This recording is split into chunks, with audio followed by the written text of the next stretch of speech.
To my channel, this is Roshan sir Max. My dear students, आपके लिए मैं S7 के लिए वेरी इंपॉर्टेंट क्वेश्चंस अपलोड कर रहा हूं।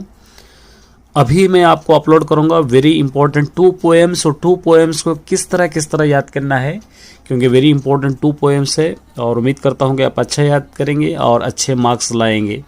चलिए वीडियो को शुरू करते हैं। और वीडियो को शुरू करने से पहले आप सभी से निवेदन है कि अभी तक आपने चैनल को सब्सक्राइब नहीं किया तो चैनल को सब्सक्राइब कर ले, वीडियो को लाइक और शेयर कर दे। 2 पोएम्स इसके अंदर से आपको पढ़ना है।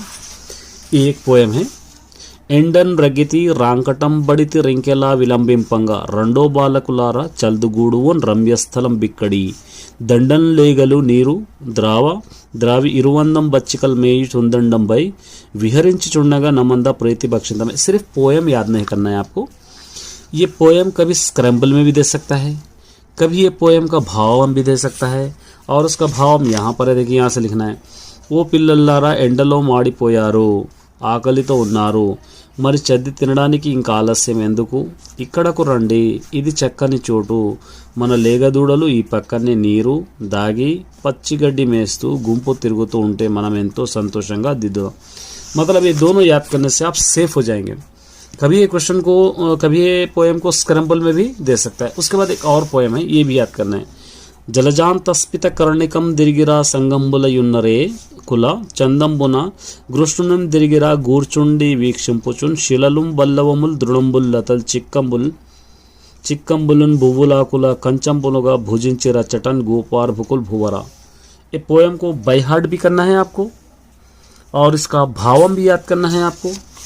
यहाँ है देखिए, మధ్యలో దుద్ది ఉండి చుట్టూ రేకులు ఉండే తామర పూలాగా శ్రీకృష్ణుడు మధ్యలో కూర్చుండిగా అతని చుట్టూ గోపాబాలురు కూర్చున్నారు, వారు కృష్ణుని చూస్తున్నారు, తమ తమ సద్దులను తినడానికి ఎక్కడ ఉన్న బండలను, చిగురాకులను, గడ్డిపోచులను, తీగలను, చిక్కములను, పువ్వులను, ఆకులను కంచాలుగా చేసుకుని చదువుతుంటున్నారు। मतलब क्या होगा, ये पोएम अगर याद करेंगे तो ये पोएम कभी स्क्रैम्बल में दे सकता है। देखिए यहाँ पे स्क्रैम्बल में दिया, देखिए ये पोएम कैसा, शिललोम बल्लवम द्रोणमुल जला, उल्टी पुल्टी करके दिया है, स्क्रैम्बल में दिया है, इसको सही करके लेना।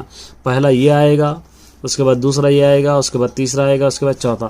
तो मतलब ये 2 पोएम्स आपके लिए वेरी इंपॉर्टेंट रहेंगे। सिर्फ SA1 नहीं, SA2 में या प्रैक्टिस पेपर्स में ले लीजिए आप, या एनुअल में भी ले लीजिए। आपको ये 2 पोएम्स याद करना ही पड़ेगा, क्योंकि ये 2 पोएम्स ही वेरी इंपॉर्टेंट है। तो माय डियर स्टूडेंट्स, उम्मीद करता हूँ कि आप इन 2 पोएम्स को अच्छी तरह पढ़ेंगे, विथ भावम के साथ पढ़ेंगे तो ही आपको बेनिफिट होगा। All the best. Hello students, welcome to my channel, this is Roshan sir Max. My dear students, second language Telugu के आंसर्स मैंने शॉर्ट किया है आप सभी के लिए। इजी वर्ड्स में किया है। S7 हो या एनुअल एग्जाम्स हो, एक अलग नोट्स आप बनाए हैं तो उसके अंदर लिख लीजिए और अच्छी तरह याद कीजिए, क्योंकि इससे इजी शायद आपको नहीं मिलेगा। पॉइंट वाइज मैंने आंसर्स बहुत मेहनत करके बनाया है। उम्मीद करता हूं कि आप इस चैनल को अगर पहली बार देख रहे हैं तो इस चैनल को सब्सक्राइब कर लेंगे, वीडियो को लाइक और शेयर भी कर देंगे। और पहला लेसन चलदुलारागिंचुटा, ये लेसन से जितने भी इंपॉर्टेंट है मैं इंपॉर्टेंट लिखा हूं और साथ ही पूरे अपलोड भी कर दूंगा। देखिए 4 मार्क्स के ही। फर्स्ट, बम्मेरा पोतना के बारे में आपको लिखना है। देखिए बम्मेरा पोतना 15వ శతాబ్దం వాడు, 15th सेंचुरी के है। జనగామ జిల్లా బమ్మెర గ్రామంలో జన్మించాడు। Second point, Janagama district Bammera गांव में इनका जन्म हुआ। लक्कामांबा केसना తల్లిదండ్రులు, లక్కామాంబ కేసన इनके माता और पिता थे। పోతనకు సహజ పండితుడు అనే బిరుదు ఉంది, इनको एक अवार्ड भी है, नेचुरल पोएट बोलने का एक अवार्ड भी है। भोगिनी दंडकम, वीरभद्र विजयम, नारायण शतकम, भागवत रचनम, ये पूरे इनके बुक्स है। इस तरह सिंपल वे में भी आप याद कर सकते हो। देखिए नेक्स्ट, తినడానికి ముందు ఏమేమి సిద్ధం చేసుకోవాలి, खाने से पहले क्या क्या रेडी आप कर लेना चाहिए। చేతులు कंचम कड़गी सिद्धम చేసుకోవాలి, पहले हाथ धो लेना है, प्लेट धोना है और खाने के लिए रेडी रख लेना है। త్రాగడానికి నీళ్లు గ్లాసులో పోసుకోవాలి, पीने के लिए एक ग्लास में पानी भी डाल लेना है। అన్నాన్ని కూరలను పక్కన పెట్టుకోవాలి, खाना उसके बाजू में सालने पूरे रख लेना, करीस। ఇంకా తినడానికి ఏమైనా ఉంటే అవి కూడా దగ్గర పెట్టుకోవాలి, और कुछ खाने के लिए रहे तो भी हमारे करीब रख लेना चाहिए। ये वेरी इंपॉर्टेंट है। देखिए आंसर मैंने इंपॉर्टेंट क्वेश्चंस को इंपॉर्टेंट डाला है। కలిసి తినడంలో ఆనందం ఉంటుంది, సమర్థించండి। मिलजुल के खाने में बहुत खुशी होती है, इसका समर्थन करो, माने इसका सपोर्ट करो। देखिए సాధారణంగా కుటుంబ సభ్యులు ప్రతిరోజు కలిసి తింటారు, रोजाना फैमिली के लोग मिलजुल के ही खाते हैं। పండుగ వేడుకల్లో బంధువులతో కలిసి తింటారు। कोई फंक्शन है या ईद है, फेस्टिवल है, वैसे वक्त अपने रिश्तेदारों से मिलके हम खाते हैं। సరదాగా కబుర్లు చెప్పుకుంటూ తింటే ఆనందంగా వేరు ఉంటుంది। हम लोग हंसी मजाक करते हुए या कुछ कहते हुए खाएंगे तो उसकी खुशी कुछ और ही होती है। కుటుంబ కష్ట సుఖాలు చర్చించుకోవచ్చు। पूरे एक जगह मिले वक्त हम लोग हमारे ఫ్యామిలీ के सुख दुख भी बांट सकते हैं। వరిసైన వారు ఉంటే తినడంలో మజా వస్తుంది। अगर कोई मजाक सहने वाले या मजाक करने वाले रहे तो खाने में और ज़्यादा मज़ा आता है। మీరు ఇష్టపడే ఆహార పదార్థాలు ఏవి, ఎందుకు, आपको कौन सी चीज़ें पसंद है, उस चीज़ें क्यों पसंद करते हो, आप उसके बारे में लिखना है। देखिए, నాకు శాకాహార భోజనం అంటే చాలా ఇష్టం। मुझको वेजिटेरियन खाना बहुत पसंद है। పప్పుచారు, మజ్జిగ, అన్నం ఎంతో ఇష్టం। दाल, खट्टा, अचार खाना बहुत पसंद है। ఆవకాయ, గోంగూర పచ్చడి, నెయ్యి ఇంకా ఇష్టం। ఆవకాయ, గోంగూర పచ్చడి मतलब अम्बाड़े का अचार, आवाकाया मतलब आंवले को कहते हैं वो, ये नेई मतलब घी, ये बहुत ज़्यादा पसंद है। और आपके पसंद के कोई चीज़ें भी लिख सकते हो। जस्ट मैंने बनाया ये। इवन ये तेलिका का जीर्णम होता है, कनों का नागुष्ट में, सब बहुत आसानी से हजम डाइजेस्ट होते हैं, इसलिए मैं खाता हूँ। ये भी इंपॉर्टेंट है। देखिए, భోజనం తెచ్చుకోని మిత్రులకు మీరు ఎలా సహాయం చేస్తారు। अगर आपके कोई फ्रेंड खाना नहीं लेके आए स्कूल को तो वो लोगों की किस तरह आप मदद करते हो।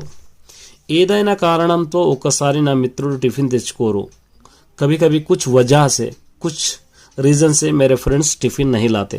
నేను అప్పుడు వారికి నా బాక్స్ నుంచి కొత్త ఇస్తాను। मैं जब मेरे टिफ़िन में से उनको थोड़ा हिस्सा देता हूँ। స్నేహితుల ఆకలి తీర్చుకునే ఆనందం నాకు కలుగుతుంది। दोस्तों की भूख मिटाने से खुशी, सैटिस्फैक्शन मुझको होता है।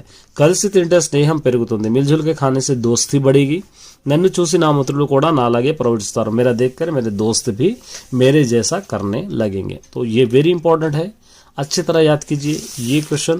और ये क्वेश्चन इसके लिए आपको S7 के लिए चाहे एनुअल के लिए अच्छी तरह याद करना है। पूरे लेसन्स के मैं अपलोड करूँगा एक एक करके। जो भी ग्रामर है, ग्रामर भी अपलोड करूँगा, पैसेजेस भी अपलोड करूंगा, लेटर, सभी जितना भी मटेरियल आपको पहुंचाता है मैं पहुंचाने की कोशिश करूंगा। बस आप चैनल पे बने रहिए। All the best students, welcome to my channel. This is Roshan sir Max. My dear students, S7 के लिए या एनुअल के लिए वेरी इंपॉर्टेंट क्वेश्चन से आंसर सही है और इसको मैंने शॉर्ट किया है। फर्स्ट लेसन ऑलरेडी अपलोड कर दिया हूँ, सेकंड लेसन के अपलोड कर रहा हूँ। देखिए, अच्छी तरह याद कर लीजिए और जो इंपॉर्टेंट डाला हूँ मैं वो इंपॉर्टेंट को अच्छी तरह आपको पढ़कर ही जाना है। यहाँ पर देखिए, फर्स्ट పొడుపు కథలుగా है। యక్ష ప్రశ్నలు అంటే ఏమిటి, యక్ష ప్రశ్నలు का मतलब क्या है, फर्स्ट पॉइंट है। देखिए, మహాభారతంలోని వన పర్వంలో యక్ష ప్రశ్నలు ఉన్నాయి। महाभारत के वन पर्व में यक्ष ప్రశ్నలు है, माने पजल्स को कहते हैं। యక్షుడు ధర్మరాజును అడిగిన ప్రశ్నలు అవి। యక్షుడు कहने वाला धर्मराज से पूछे सो क्वेश्चंस है यक्ष ప్రశ్నలు। धर्म सूक्ष्मालु ఎన్నో యక్ష ప్రశ్నలు ఉన్నాయి। धर्म सूक्ष्मालु माने बहुत सारे इंसाफ की चीजें యక్ష ప్రశ్నలు में माने पजल्स में छुपे हुए हैं। संवाद रूपంలో ప్రకటితమైన మహావిజ్ఞానమే యక్ష ప్రశ్నలు। कन्वर्सेशन के रूप में प्रकट हुए तो चीज हुए सो ही यक्ष ప్రశ్నలు कहते हैं। విడదీయరాని చిక్కు సమస్యలను యక్ష ప్రశ్నలు అంటారు। बहुत ज्यादा टफेस्ट जो रहते हैं, जिसको हम सुलझा नहीं सकते, उसको यक्ष ప్రశ్నలు कहते हैं। सेकंड, పొడుపు కథల గురించి రాయండి। పొడుపు కథల के बारे में लिखिए। देखिए, పొడుపు కథలు నిగూఢమైన అర్థాలను కలిగి ఉంటాయి। పొడుపు కథలు बहुत गहरी मीनिंग वाले होते हैं। ఆలోచనాత్మకంగా ఉంటూ జ్ఞానోదయాన్ని కలిగిస్తాయి। सोचने के लायक रहकर हमको नॉलेजेबल रहते हैं। यहाँ से देखिए, రాయలసీమలో మారుకథలు, కరీంనగర్లో శాస్త్రం అంటారు। రాయలసీమ में మారుకథలు और करीमनगर में इसको शास्त्रम भी कहते हैं। ప్రహేళికలు, విచ్చుకథలు అనే పేర్లు కూడా ఉన్నాయి। इसका एक और नाम है ప్రహేళికలు, విచ్చుకథలు भी। గోడ మీద బొమ్మ, గొలుసుల బొమ్మ అంటే తేలని అర్థం। గోడ మీద బొమ్మ माने दीवार पे का पिक्चर और जंजीर वाला पिक्चर का मतलब क्या है, स्कॉर्पियन, बिच्छू बोलकर हमको मालूम हो गया। यहाँ पर क्या है, वच्ची पोए वारी की, ये यहाँ पर आपको लिखना है वच्ची पोएवारी की वड्डिंचे बొమ్మ ఎవరు, आने जाने वालों को काटने वाला चीज क्या है। గోడ మీద బొమ్మ, బొలుసుల బొమ్మ, दीवार पे का पिक्चर और जंजीरों वाला पिक्चर। వచ్చి పోయేవారికి వడ్డించే బొమ్మ, आने जाने वालों को डसने वाला। तेलु गोडपై బొమ్మలా కూర్చుంది. भिक्षु जो है दीवार पे एक पिक्चर की तरह बैठता है. తేలుతో का గొలుసు మాదిరిగా వంపు తిరిగి ఉంటుంది. उसकी दुम कैसे रहती है? जंजीर की तरह घूम फिर के रहती है. अटू వచ్చే వారిని చటుక్కున కుట్టేస్తుంది. वहां पर आए सो वालों को जल्दी से वो काट लेता है. इस लेसन से पाकाला यशोदा रेड्डी के बारे में इंट्रोडक्शन आपको पढ़ लेना है. देखिए पाकोला यशोदा रेड्डी. देखिए यशोदा रेड्डी स्वस्थलम नागर कर्नूल जिला बिजनेपल्ली. इनका सेल्फ गांव कौन सा है? कर्नूल डिस्ट्रिक्ट का, नागर कर्नूल डिस्ट्रिक्ट का बिजनेपल्ली गांव. अधिकार भाषा संगम तोड़ी महिला अध्यक्षरालू.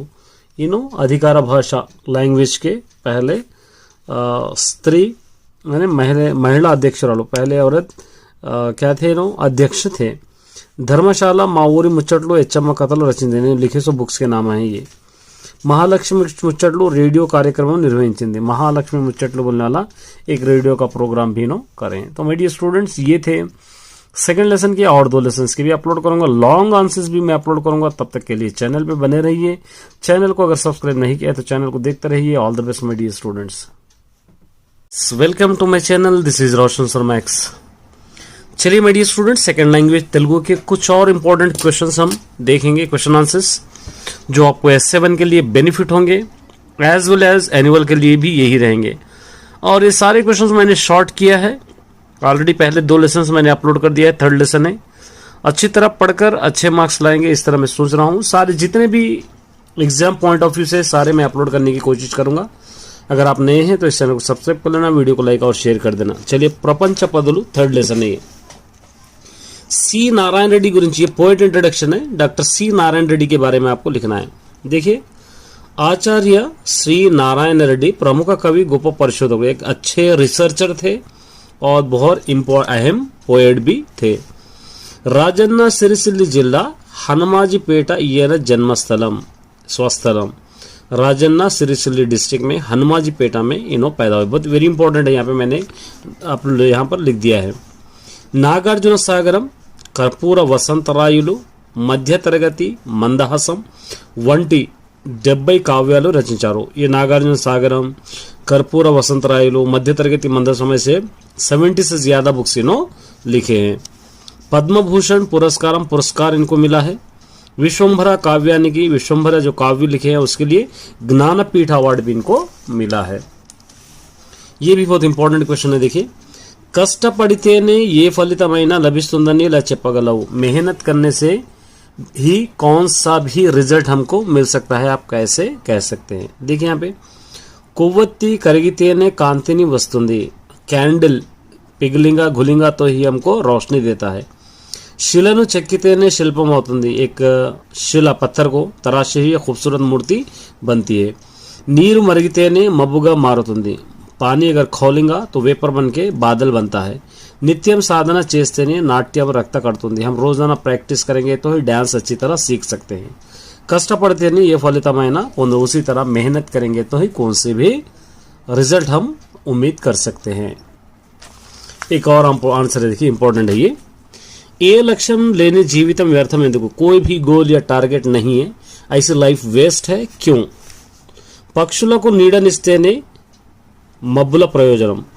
उड़ते हुए परिंदों को शेडो छत्र छाया अगर देंगे तो ही बादल का कोई फायदा है.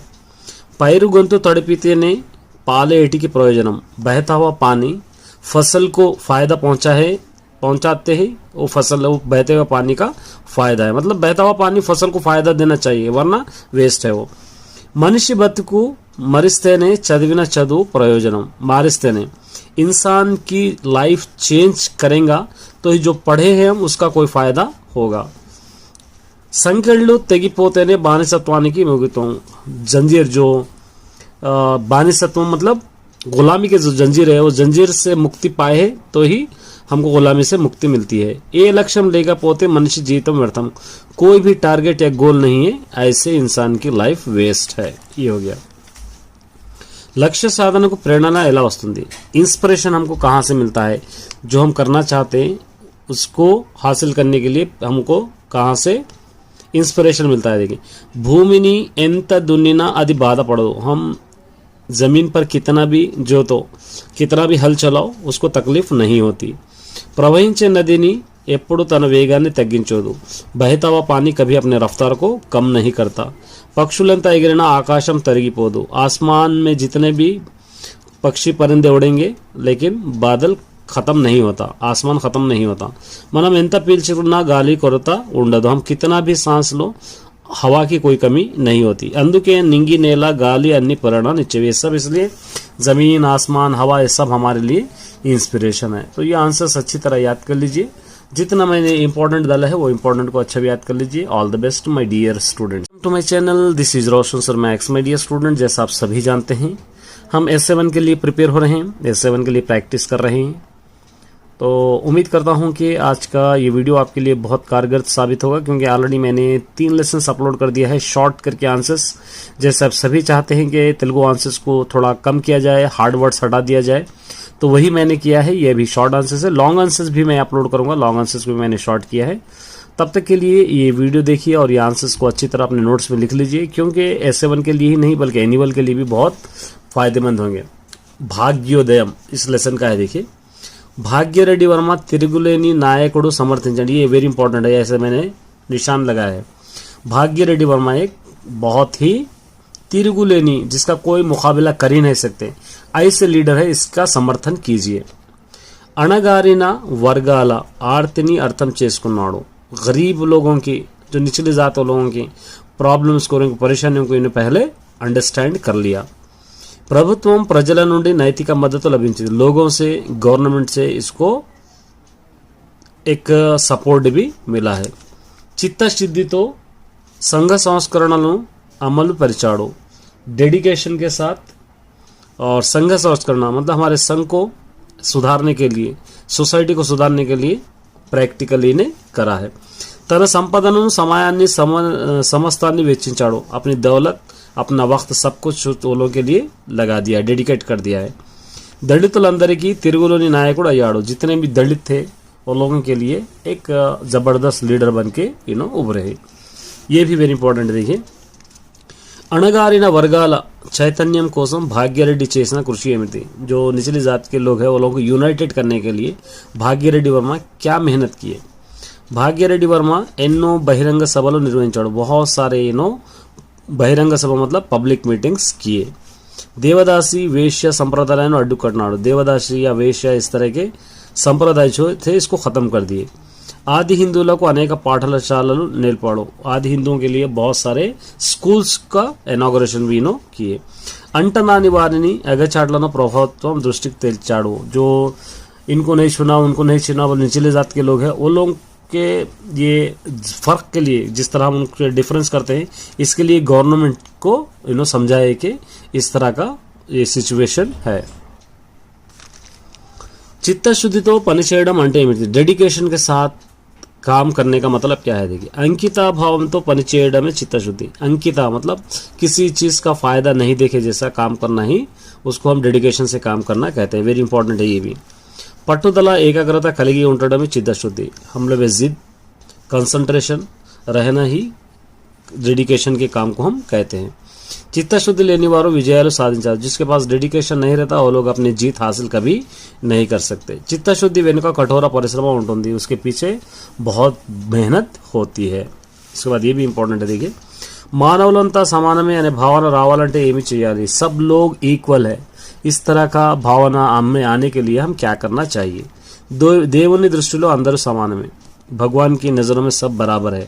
హెచ్చు తగ్గులు మనిషి సృష్టించుకున్నవి. ऊंच नीच सिर्फ हम लोग बना लिए हैं. మూఢనమ్మకాలు, కులమత భేదాలు ఈ దుస్థితి కారణం.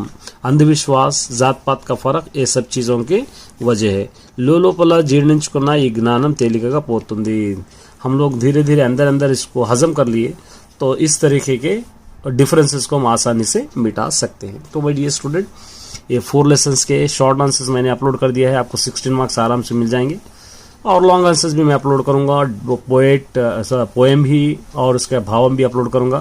साथ ही साथ आपके लिए लेटर, पोस्टर, इन्विटेशन या इंटरव्यू के क्वेश्चन भी अपलोड करूंगा. तब तक के लिए चैनल पे बने रहिए. नए हैं तो चैनल को सब्सक्राइब करना ना भूले. ऑल द बेस्ट सभी स्टूडेंट्स.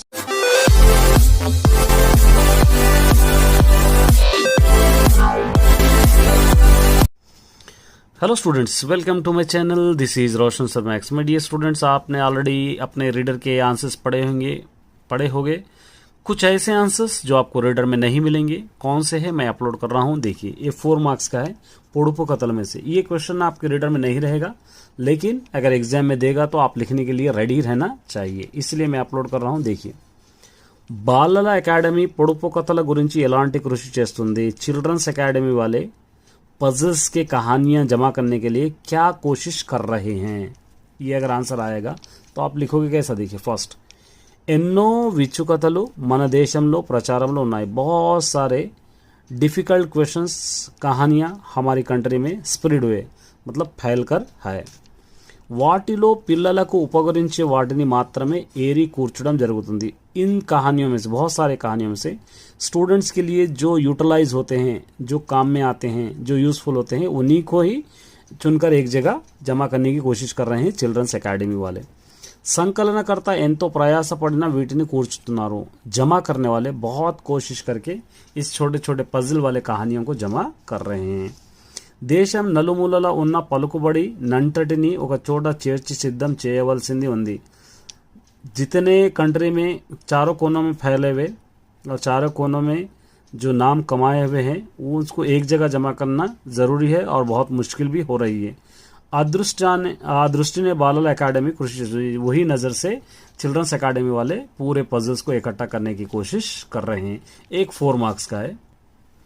उसी लेसन का देखिए, ये लॉन्ग 8 मार्क्स का है। एक क्वेश्चन भी आया तो कुछ भी आप नहीं कर सकते, इसलिए मैं कर रहा हूँ। देखिए, పొడుపు కథల పాఠ్యం ద్వారా పాకాల యశోధరెడ్డి ఇస్తున్న సందేశం ఏమిటి? పొడుపు కథలు आप ऑलरेडी पढ़े हैं। उस लेसन से पाकाला यशोधरेड्डी क्या मैसेज आपको दे रहे हैं, उसके बारे में आपको लिखना है। देखिए, పిల్లలకు భాష పట్ల ఇష్టాన్ని కలిగించేవే పొడుపు కథలు। बच्चों को अपनी लैंग्वेज पे ग्रिप, लैंग्वेज पे मोहब्बत और लैंग्वेज पे इंटरेस्ट पैदा करने वालों को ही हम పొడుపు కథలు पजल्स कहते हैं। పొడుపు కథలు మన జాతీయమైన వారసత్వ సంపద। ये हमारी नेशनल वेल्थ है, हमारी दौलत है, हमारी संपदा है, मतलब हमारा वेल्थ है ये। వీటిని సేకరించి భద్రపరిచే భావితరాలకు అందించాలి। उसको जमा करके और उसको सेफली रख के आने वाली पीढ़ी के लिए हम उसको जमा करना चाहिए।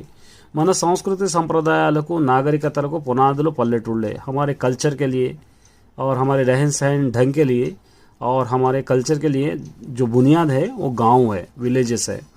మన పూర్వీకులు మనకు అందించిన అపూర్వ సంపద, हमारे पुरख माने हमारे जो पिछले लोग थे वो हमको एक दौलत देकर गए, वो दौलत ही है ये పొడుపు కథలు। పిల్లలకు భాష పట్ల సంస్కృతి పట్ల అభిరుచిని కలిగించాలి। स्टूडेंट को लैंग्वेज के लिए, हमारे कल्चर के लिए वो लोगों को बहुत इंटरेस्ट दिलाना चाहिए। చదువుతో పాటు సంస్కారాన్ని నేర్పాలి। सिर्फ पढ़ाई नहीं, उसके साथ साथ आप अखलाक भी सिखाना चाहिए। పిల్లలు మనోవికాసానికి, కల్పనా శక్తికి ఉపయోగపడే పొడుపు కథలు స్వీకరించాలి। बच्चों के डेवलपमेंट के लिए, बच्चों के इंटरेस्ट के लिए, बच्चों की ताकत के लिए जो यूटिलाइज होते हैं, वैसे पजल्स को हम इकट्ठा करना चाहिए। పిల్లలు రేపటి పౌరులు, आज के बच्चे टुडे चिल्ड्रंस टुमारो सिटीजन्स कहते हैं। వారిని తెలుగుతనాన్ని గౌరవించి ప్రోత్సహించాలి। वो लोग तेलुगु लैंग्वेज की रेस्पेक्ट करे जैसा एंकरेज करना चाहिए। तो माय डियर स्टूडेंट्स, ये 2 आंसर्स है आपकी, अच्छी तरह याद करने की कोशिश कीजिए। All the best. Channel this is Roshan sir Max. My dear students, इस लेसन से कुछ ऐसे क्वेश्चन है जो शायद आपको रीडर में नहीं मिलेंगे, तो वैसे कुछ क्वेश्चंस अपलोड कर रहा हूं ताकि आप एनुअल में या आप S7 में अच्छी तरह लिख पाए। तो चलिए मैं अपलोड करता हूं। देखिए, మంచి స్నేహితుల లక్షణాలు తెలపండి। अच्छे दोस्तों के लक्षण क्या है बताइए। మంచి స్నేహితుడు ఎప్పుడు మంచి మాటలు మాట్లాడతాడు। अच्छे दोस्त हमेशा अच्छी बात ही करते हैं। మిత్రులు మంచి కోసం ప్రయత్నిస్తారు। अच्छे दोस्त हमेशा अच्छाई के लिए कोशिश करते हैं। గొడవలు చేయకుండా సమస్య వస్తే పరిష్కార మార్గం ఎంచుకుంటారు। लड़ाई झगड़ा हुआ तो उसके रिजल्ट के लिए या सुलह के लिए अच्छे रास्ते ढूंढते हैं। सुख दुखाలలో పాలు పంచుకుంటారు। सुख दुख में क्या करते हैं, एक दूसरे को सुख दुख बांट लेते हैं। కష్టాలలో ఉంటే ఆత్మవిశ్వాసం నింపుతారు। मुसीबत में रहेंगे तो हमको मोटिवेट भी करते हैं। मतलब रीडर में नहीं रहेगा, आए तो आपको अच्छी तरह लिख लेना है। एक 8 मार्क्स का आंसर है। देखिए, ये भी क्या कह रहा है, చల్దులు ఆరగించుట పాఠం ద్వారా కవి ఇస్తున్న సందేశం ఏమిటి? చల్దులు ఆరగించుట लेसन आप ऑलरेडी पढ़े हैं। उससे पोएट हमको क्या संदेश दे रहे हैं वो आपको लिखना है। अगर ये लॉन्ग में आ गया 8 मार्क्स में तो आप क्या करोगे, इसलिए मैं पहले से आपको अपलोड करने की कोशिश कर रहा हूँ। देखिए, స్నేహితులు ఎప్పుడు కలిసిమెలిసి ఉండాలి, दोस्त हमेशा मिलजुल के रहना चाहिए। స్నేహితుల మధ్య గొడవలు ఉండకూడదు, दोस्तों के बीच कभी लड़ाई झगड़ा नहीं रहना चाहिए। అందరితో పాటు భోజనం చేసి సుఖ దుఃఖాలు పంచుకుంటూ తినవచ్చు, सबके बीच हम खाना खाएंगे तो एक दूसरे के सुख दुख बांटते हुए हम खा सकते हैं। ఇతరులను మోసం చేయడం తప్పు, दूसरों को धोखा देना गलत बात है। మంచి స్నేహితులను సంపాదించుకోవాలి, अच्छे दोस्तों की दोस्ती बनाना चाहिए या हम कमाना चाहिए। స్నేహితుల మాటలకు విలువ ఇవ్వాలి, दोस्तों की बात को हम हमेशा रेस्पेक्ट करना चाहिए। పశువులను ప్రేమగా చూడాలి, जानवरों को मोहब्बत से देखना है, వాటికి సహాయం చేయాలి, उनको मदद भी करना है। విలువైన వస్తువులను కాపాడుకోవాలి, कीमती चीजें अगर रहे तो उसको बचा लेना। ఎవరైనా భోజనం దొరకక బాధపడితే మనం సహాయం చేయాలి, अगर किसी के पास खाने के लिए खाना नहीं है तो वैसे लोगों की हम मदद करनी चाहिए। तो ये था my dear students first lesson के जो एक्स्ट्रा आंसर्स होते हैं, पहले लिख लीजिए, आप लिखकर याद करने की कोशिश कीजिए, क्योंकि कोई भी आंसर आए तो हम मिस नहीं होना चाहिए। All the best students, welcome to my channel, this is Roshan sir Max. My dear students, आप सभी जानते हैं S7 की स्ट्रेटजी हम बनाए हैं, S7 के लिए हम प्रैक्टिस कर रहे हैं। वेरी इंपॉर्टेंट इजी वे में कवि परिचय हम किस तरह याद कर सकते हैं वो मैं अभी अपलोड कर रहा हूँ। ये तीनों कवि परिचय हम याद करेंगे तो आप एनुअल के लिए भी सेफ हो जाएंगे। 4 मार्क्स में एक कवि परिचय में आएगा, आप सभी जानते हैं। तो सबसे पहले आपको पढ़ना है बम्मेरा पोतना किसके बारे में। तो बम्मेरा पोतना 15 శతాబ్దం వాడు, 15th సెంచరీ से रिलेट रखते थे। జనగామ జిల్లా బమ్మెర గ్రామంలో జన్మించాడు। జనగామ డిస్ట్రిక్ట్ बम्मेरा गांव में पैदा हुए। तल्ली माँ का नाम लक्कमांबा, तंड्री केसना, फादर का नाम केसना था। इतने की सहज पंडितुड़ अने बिरुद उंदी। इनको एक नेचुरल पोएट बोल के एक अवार्ड भी है। भोगिनी दंडकम, वीरभद्र विजयम, नारायण शतकम, भागवतम, इनके ये बुक्स है। इतना इजी है, सिंपली आप इसको याद कर सकते हो, बम्मेरा पोतना। उसके बाद एक और याद करना है आपको, पाकाला यशोदा रेड्डी, इनके बारे में भी पढ़ना है। पोएट का नाम है पाकाला यशोदा रेड्डी। कब बर्थ है, इनकी डेट ऑफ बर्थ है 8/8/1921। इनका गांव है बिजनेपल्ली। इनके लिखे सो बुक्स के नेम्स है धर्मशाला, माऊरी मुच्चट्लू, एच्चम्मा कथलू, मोदलगु। और इन्हों क्या क्या जॉब्स करे थे, अधिकार भाषा संगम तोली महिला अध्यक्षुలు, माने स्टेट लैंग्वेज के पहले ये लेडी अध्यक्ष थे। इनकी स्पेशलिटी क्या थी, महालक्ष्मी मुच्चट्लू रेडियो कार्यक्रम द्वारा प्रचार। महालक्ष्मी मुच्चट्लू बोलने का एक रेडियो प्रोग्राम आता था, उस प्रोग्राम से बहुत सारे लोग इनको जानते थे। ये 2 हो गए। एक और है आपके पास, ये भी वेरी इंपॉर्टेंट है। ये 3 अगर याद कर लेंगे तो आपको बेहतर होगा S7 के लिए। एनिमल के लिए तो 1-2 और ऐड करना पड़ेगा अच्छी तरह। डॉक्टर सी नारायण रेड्डी के बारे में लिखना है। ఈయన ప్రముఖ కవి, గొప్ప పరిశోధకులు, एक अच्छे रिसर्चर्स भी थे इन्हों और बहुत बड़े पोएट भी थे। राजन्न सिरिसिल्ली जिन्ना हनुमाजीपेटलो ఈయన స్వస్థలం। इन्हों कहाँ पर पैदा हुए, राजन्न सिरिसिल्ली डिस्ट्रिक्ट हनुमाजीपेटा में इन्हों रहते थे। నాగార్జున సాగరం, కర్పూర వసంతరాయలు, మధ్యతరగతి మందహాసం వంటి 70 కావ్యాలు రచించారు। నాగార్జున సాగరం, కర్పూర వసంతరాయలు, మధ్యతరగతి మందహాసం, ऐसे 70 से ज़्यादा इन्हों क्या करे बुक्स लिखे हैं। पद्मभूषण पुरस्कार लभिंचिंది। इनको पद्मभूषण अवार्ड भी दिया गया। विश्वंभर काव्यानिकी इन्होंने लिखे सो एक बुक्स लिखे विश्वंभर काव्यम, इसको ज्ञानपीठ अवार्ड भी मिला है। तो मेरे डियर स्टूडेंट्स, ये इजी वे में मैं लिखा हूँ, चाहे तो ऐसे भी याद कर सकते हो। आप नहीं याद करने की कोशिश में मत रहिए, अगर आपने याद किया है तो बेहतर है वही याद कर लीजिए, और अगर याद नहीं किए तो इनको भी एक बार आप अपनी क्लास वर्क में लिख के याद कर लीजिए। उम्मीद करता हूँ कि आपको अच्छा लगा होगा। ऑल द बेस्ट सभी स्टूडेंट्स।